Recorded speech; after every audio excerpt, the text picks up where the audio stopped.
Araw-araw akong nagbubungkal ng lupa, pawis ang puhunan, pero sila ninanakaw lang ang buwis namin. Habang kami lumulubog sa putik, sila naman lumalangoy sa pera.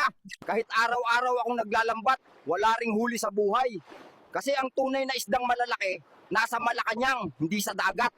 Mga anak, tandaan nyo, ang tunay na kaaway ng bayan hindi lang kahirapan kundi korupsyon.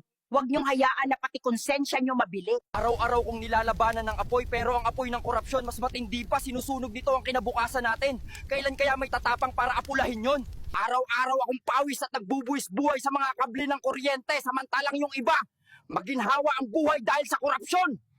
Bakit gano? Kami dito, pawis at pagod ang puhunan, habang sila, nakaupo lang pero pera ng bayan ang kanilang kinakamkam. Araw-araw akong nag-iipon ng barya, samantalang kayo, nagpapakasasa sa yaman na hindi nyo naman pinaghirapan. Maawa naman kayo sa amin. Panay kayo flex ng mga mamahaling bag, sasakyan, magarang mansyon at kung ano-ano pa. Samantalang kami, nilulunod ng kahirapan na gawa nyo rin.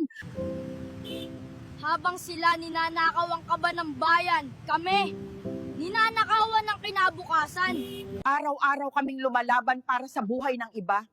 Pero bakit parang patay na ang konsensya ng mga namumuno sa korupsyon? Habang ninanakaw nila ang pawis at dangal ng manggagawa, kami ang bumubuhay sa bayan. Pero bakit kami pa rin ang pinapatay ng korupsyon? Gising, Pilipinas!